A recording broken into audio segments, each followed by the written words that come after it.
आज की वीडियो में हम जानेंगे डिजीज के बारे में। उससे पहले हम जानेंगे हेल्दी पर्सन की प्रॉपर डेफिनेशन को। WHO के अकॉर्डिंग एक हेल्दी पर्सन वो नहीं होता जो कि सिर्फ फिजिकली फिट हो।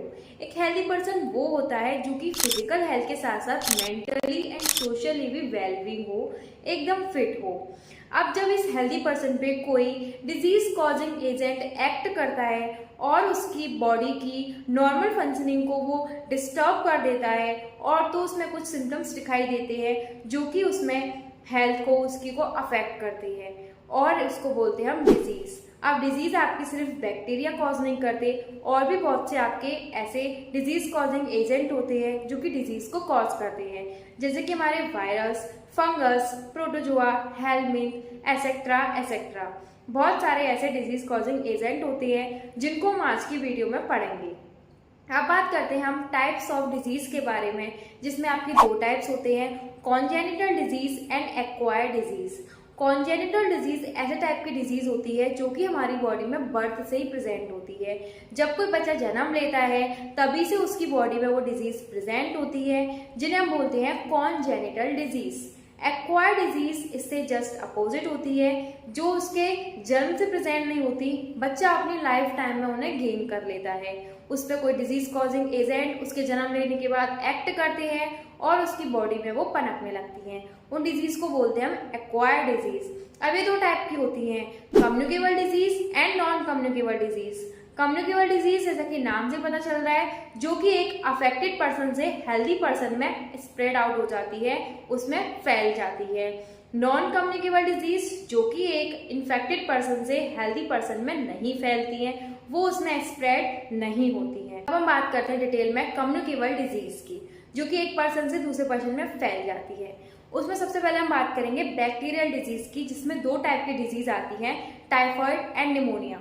अब टाइफॉइड को लेते हैं तो टाइफॉइड का आपका पॉजिटिव एजेंट होता है साल्मोनिया टाइफाइड। इसका मोड ऑफ ट्रांजिशन होता है कंटेमिनेटेड फूड एंड वाटर, और इसकी लोकेशन होती है स्मॉल इंटेस्टाइन। अब इसके सिम्टम्स की बात करें तो इसमें आपका हाई फीवर देखने को मिलता है, जो कि हर 2 दिन के बाद पेशेंट को आता है। उसके बाद आपकी बात करें, हेडेक भी होता है, इसमें टायर्डनेस होती है, वेट लॉस होता है, स्टमक पेन होता है, और आपका सीवर केसेस में जो एब्डोमिनल की वॉल होती है उसमें छेद हो जाते हैं, परफोरेशन इन स्मॉल इंटेस्टाइन, ठीक है, और सीवर केसेस में आपकी डेथ भी हो सकती है। तो ये था आपका टाइफाइड।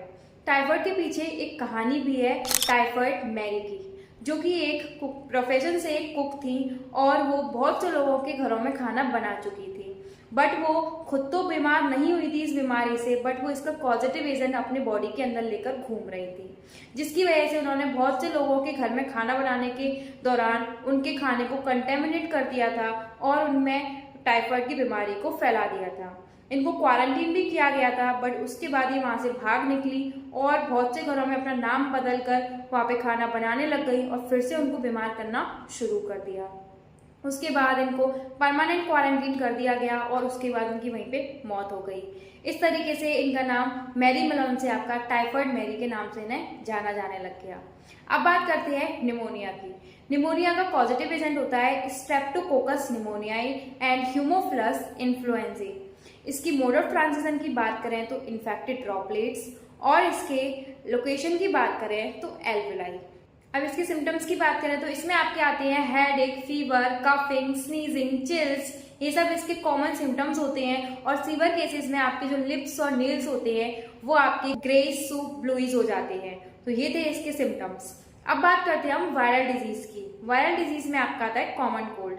इसका नाम तो आप सभी ने सुना होगा और आप लोगों को बहुत बार हुआ भी होगा। ये आपका कॉज करता है राइनो वायरस, और इसका मोड ऑफ ट्रांजिशन होता है इन्फेक्टेड ड्रॉपलेट्स। इन्फेक्टेड ड्रॉपलेट्स जो होती है उनके थ्रू ये एक पर्सन से दूसरे पर्सन में फैल जाता है। अब बात करें इसकी लोकेशन की तो अपर रेस्पिरेटरी ट्रैक्ट को अटैक करता है, उसको हार्म करता है।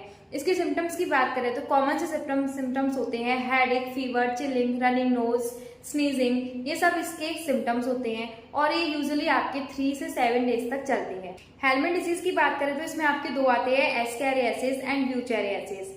एस्कैरियासिस आपका एस्कैरिस नाम का एक पॉजिटिव एजेंट कॉज करता है, जिसकी लोकेशन होती है स्मॉल इंटेस्टाइन, और इसका मोड ऑफ ट्रांजिशन होता है एक्स ऑफ पैरासाइट। जो आपके इन्फेक्टेड पर्सन होते हैं इस बीमारी से, उनका जो फीसेस, उनका जो वेस्ट होता है उसमें जो एग्स के पैरासाइट आ जाते हैं तो कहीं कहीं पे जो सीवेज वाटर होता है उसको एग्रीकल्चर में यूज़ किया जाता है, जिसकी वजह से उस वाटर में जब वो फूड एंड वेजिटेबल्स जो ग्रो होते हैं एग्रीकल्चर के थ्रू, उनको कोई जो हेल्दी पर्सन है वो खाएगा, उसके बाद उसको भी वो बीमारी फैल जाएगी, क्योंकि उस जो खेती है करी है उसमें पैरासाइट्स के एग थे उस वाटर में, ठीक है। तो इसकी वजह से ये ऐसे करके लोगों में फैलती है। अब इसकी सिम्टम्स की बात करें तो इसमें आपका हेडेक, फीवर, इंटरनल ब्लीडिंग, जिसकी वजह से आपकी एनेमिक कंडीशन भी देखने को मिलती है, खून की कमी, और आपका सीवर केसेस में जो इंटेस्टाइनल पैसेज है उसमें आपका ब्लॉकेज भी देखने को मिलता है।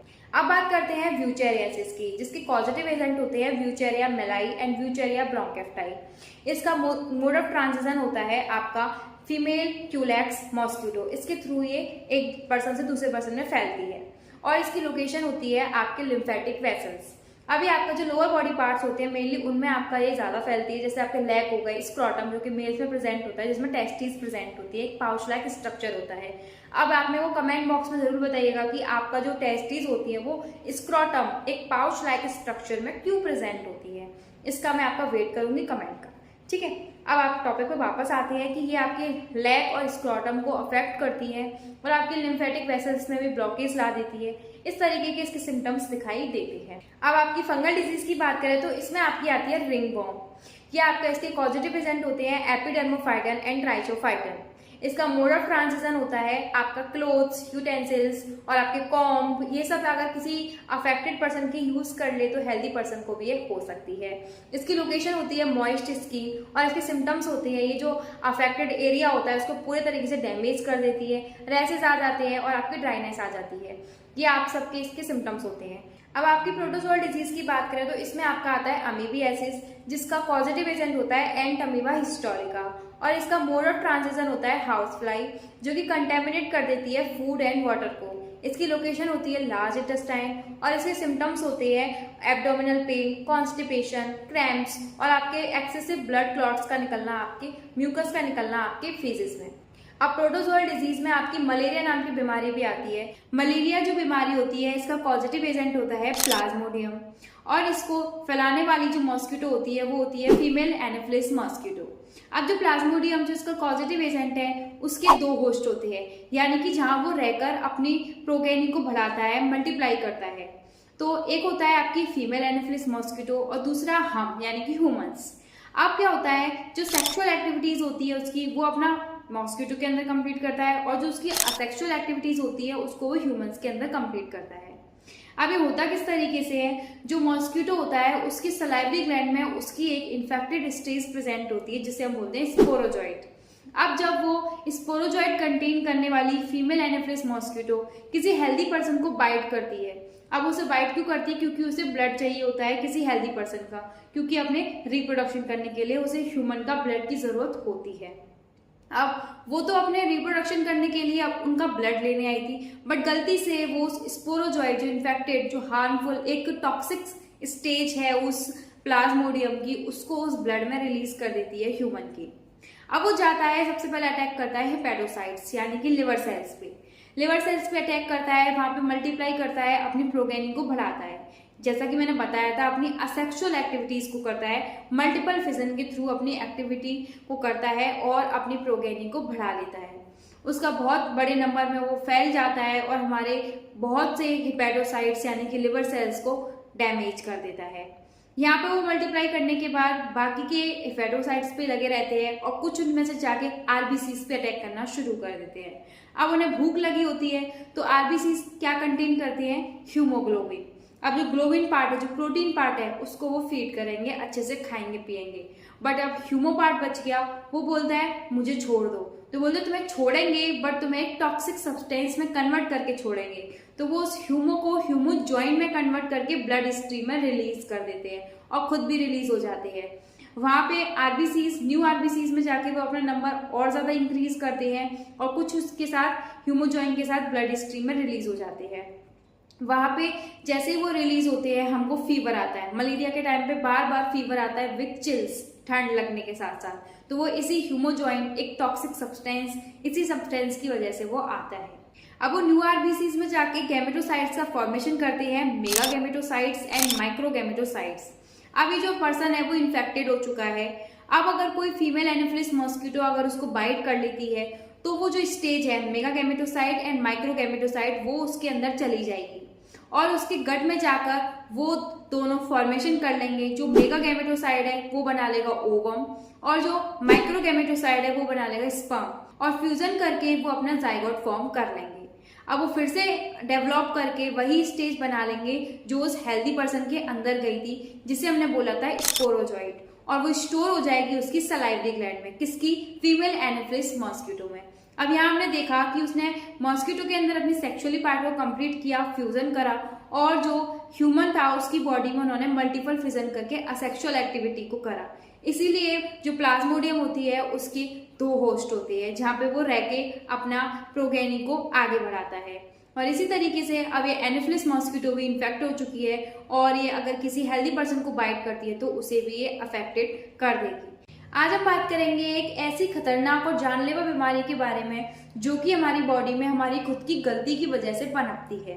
अब ऐसी कौन सी बीमारी है, तो वो है एड्स। एड्स एक ऐसी बीमारी है जिसके जो रीजंस होते हैं वो लोगों को पता होते हैं कि ये इनका जो रेस्पॉन्स है वो फ्यूचर में बहुत खराब होने वाला है, फिर भी वो उन गलतियों को करते हैं। तो ऐसी कौन सी गलतियां और किन गलतियों की वजह से हमारी बॉडी में फैलती है, आइए इस वीडियो में जानते हैं। सबसे पहले हम जानेंगे एड्स की फुल फॉर्म के बारे में। तो एड्स की फुल फॉर्म होती है एक्वायर्ड इम्यूनोडेफिशिएंसी सिंड्रोम। एक्वायर्ड मतलब लाइफ टाइम में गेन किया गया हो, और इम्यूनोडेफिशिएंसी यानी कि जो इम्यून सिस्टम होता है उसका जो रेस्पॉन्स होता है वो कम हो जाता है, उसकी डेफिशिएंसी हो जाती है। जो डिजीज कॉजिंग एजेंट से लड़ने वाले जो इम्यून सेल्स होते हैं उनकी डेफिशिएंसी बॉडी में हो जाती है, जिसकी वजह से जो इम्यून सिस्टम होता है वो डैमेज होने लगता है और उसके रेस्पॉन्स ना करने की वजह से जो बॉडी में तरह तरह के सिम्टम्स दिखाई देते हैं उन्हें हम बोलते हैं सिंड्रोम, यानी कि ग्रुप ऑफ सिम्टम्स। तो ये हो गई उसकी फुल फॉर्म की बात। अब बात करेंगे कौन सा वायरस बॉडी में एंटर होता है जिसकी वजह से एड्स जैसी बीमारी फैलती है। तो HIV नाम का एक वायरस होता है जिसकी फुल फॉर्म होती है ह्यूमन इम्यूनोडेफिशिएंसी वायरस, जिसकी वजह से ये बॉडी में हमारी में फैलती है, जो कि सबसे पहले अटैक करता है हमारे टी सेल्स पे। टी सेल्स ही होते हैं जो कि हमारे इम्यून सिस्टम को एकदम बना के रखते हैं, तगड़ा बना के रखते हैं। ये सबसे पहले उन्हीं पर अटैक कर देता है, जिसकी वजह से हमारा पूरा बॉडी का जो सिस्टम है वो खराब हो जाता है और हमारे अंदर बीमारी पनपने लगती है। अब एड्स जैसी बीमारी का कोई इलाज नहीं है, ये तो आप सभी को पता होगा। अब कैसे इस चीज का पता चलता है और कब ये बीमारी होती है, इसका जो टाइम गैप है वो बहुत लंबा खिंच जाता है, क्योंकि जो इसके इनिशियल सिम्टम्स होते हैं वो बहुत कॉमन से होते हैं, यानी कि हेडेक होना, टायर्डनेस और बार बार फीवर आना। तो ऐसे कॉमन से सिम्टम्स हैं जो कि उस इंसान में दिखाई देते हैं और वो परेशान रहता है, बट वो इतना दिमाग नहीं लगा पाता है कि उसके अंदर एक ऐसी भयानक एड्स जैसी बीमारी पनप चुकी है। इस वजह से इसका जो डायग्नोसिस है उसमें लेट हो जाता है और तब तक वो बीमारी बहुत ऊपर तक पहुंच चुकी होती है और उसको ठीक कर पाना बहुत मुश्किल हो जाता है। अब इसके लिए एक डायग्नोसिस टेस्ट भी है जिसे हम बोलते हैं एलाइजा। एलाइजा यानी कि एंजाइम लिंक्ड इम्यूनोसॉर्बेंट एसे। तो ये इसकी फुल फॉर्म होती है। इसी से एड्स जैसी बीमारी का पता चल जाता है इस टेस्ट को कराकर, बट कोई फायदा नहीं होता, क्योंकि एड्स जो बीमारी है उसका पता तो लग जाता है बट इसका कोई क्योर नहीं है। इस टाइम पे सिर्फ एक ही बात याद आती है, prevention is better than cure. और जो वो गलतियां की होती है वही याद आती है, काश ये गलतियां हमने नहीं की होती। तो वो कौन सी गलतियां होती हैं, आइए उनके बारे में डिस्कस करते हैं। तो जो एड्स जैसी बीमारी है वो कुछ ड्रग्स लेते हैं, जो ड्रग्स अब्यूज करते हैं, वो नशे में इतना भूल जाते हैं कि वो कौन से निडल को यूज कर रहे हैं। जो इंजेक्टेबल ड्रग्स ली जाती हैं, तो नशे में जो एक इंसान जिस निडल से इंजेक्शन ले रहा है, ड्रग्स ले रहा है, वो दूसरा वाला जो उसके साइड में इंसान है वो उसी निडल को यूज कर लेता है। बाई चांस उस एक पर्सन को जिसने पहले ड्रग्स लिए है उसको एड्स जैसी भयंकर बीमारी है, तो वो नशे में दूसरे इंसान भी अगर उसी निडल को यूज कर लेगा और उस पर उसका ब्लड आ जाएगा और दूसरे वाले इंसान के अंदर वो ब्लड उसका चला जाएगा, जिसकी वजह से जो HIV वायरस है वो दूसरे पर्सन के बॉडी में भी फैल जाएगा और उसको एड्स हो जाएगा। इस तरीके से बीमारी फैलती है। तो ड्रग्स एब्यूज मत करो और नशे में ये वाली गलतियां भी मत करो, तो इससे बीमारी को रोका जा सकता है। दूसरा, आपका कॉन्डम्स का यूज ना करना। कुछ लोग होते हैं मल्टीपल सेक्सुअल पार्टनर्स के साथ सेक्स करते हैं, जिसकी वजह से उनको पता नहीं चल पाता किसको एड्स जैसी बीमारी है और वो उस दौरान एड्स जैसी बीमारी को अपने अंदर भी ले लेते हैं। अगर एक पार्टनर के साथ भी कर रहे हैं और उसको एड्स है, आपको नहीं पता उसको एड्स है और आप कॉन्डम का यूज नहीं कर रहे हो, तो भी आपको ये बीमारी हो सकती है। तो सबसे पहले बेटर है कि उसके बारे में सब कुछ जान लो, उसका डायग्नोसिस करा लो अगर आपको कुछ शक है तो। ऐसा नहीं कि हर किसी का कराने डोल रहे हैं। तो इस तरीके से बीमारी हो सकती है बॉडी में, और इसे बचा भी जा सकता है इस चीज का टेस्ट करा के। अगर आपको कोई वहम है आपके मन में तो उसको आप दूर करा सकते हो इस टेस्ट को करा के, एलाइजा नाम का। अब इस तरीके से बीमारी फैल जाती है। कुछ ऐसी गलतियां भी होती है जो कि हमारी खुद की नहीं होती, बट बाई चांस वो हो जाती है। लाइक मदर को है तो उनके बेबी को भी हो सकता है, प्रेग्नेंट मदर को है एड्स जैसी बीमारी तो बेबी को भी हो सकती है। तो ये उस बेबी की गलती नहीं है, ये उसकी बिना गलती के हुआ गया है। या फिर कोई बीमार इंसान है, उस पर ब्लड उसका चढ़ना है उसके ऊपर, तो ब्लड ट्रांसफ्यूजन के टाइम पे भी अगर किसी HIV पर्सन, अगर किसी एड्स जैसी बीमारी के पर्सन का ब्लड गलती से उस पर्सन को चढ़ा दिया जाए तो उसके अंदर भी वो HIV वायरस आ जाएगा। तो इससे भी एड्स जैसी बीमारी हो सकती है। तो इसमें भी उस पर्सन की कोई गलती नहीं होती है। तो यहाँ तक हमने बात यहाँ पे कर ली है। आगे बात करते हैं हम कि कैसे इन चीजों से बचा जा सकता है। तो हॉस्पिटल में जो डिस्पोजल निडल्स हैं उनका यूज किया जाए ताकि एक पर्सन की निडल दूसरा पर्सन यूज ना कर सके और उसमें एड्स जैसी बीमारी से बचा जा सके। दूसरा, आपको कॉन्डम्स का यूज किया जाए, उनकी जो कॉस्ट है उसको इफेक्टिव कर दिया जाए ताकि लोग उनको हर कोई यूज कर सके। अभी तो इफेक्टिव ही होती है। आई थिंक निरोध नाम का जो कॉन्डम होता है वो बहुत कॉमन होता है जो कि लोग यूज कर सकते हैं। अब आपकी आगे बात करें तो जो मल्टीपल सेक्सुअल पार्टनर्स है उनके बीच में जो सेक्स है वो ना किया जाए, और आपका रेगुलर चेकअप कराया जाए लोगों का। हॉस्पिटल्स में सेफ ब्लड बैंक्स लाए जाए। तो इस तरीके से भी एड्स जैसी बीमारी से बचा जा सकता है। अब आपकी कुछ ऐसी कोई टैबलेट है जिनको हम ले सकते हैं, तो हाँ जी हाँ, आपकी एक एंटी रेट्रोवायरल ड्रग है वो आपकी दी जाती है ऐसे पेशेंट्स को। बस उससे उसकी जान नहीं बचा सकते, बस उसकी तसल्ली के लिए उसको जिंदगी के कुछ साल हम दे सकते हैं, बट कुछ साल बाद वो अपनी जिंदगी से हाथ धो बैठेगा। तो इससे अच्छा है कि हम इन गलतियों को ही ना करें, तो हम ऐसी खतरनाक बीमारी को अपनी बॉडी के अंदर लेकर ही ना आए। वरना लास्ट में एक ही ऑप्शन है, इन ड्रग्स को लेते रहे और जब तक भगवान ने जिंदगी दी है तब तक हम जीते रहे। वरना इसका अभी तक कोई ट्रीटमेंट और एक प्रॉपर क्योर नहीं है। इस वजह से लास्ट में एक ही लाइन बचती है, prevention is better than cure. So be happy and be safe. Thank you.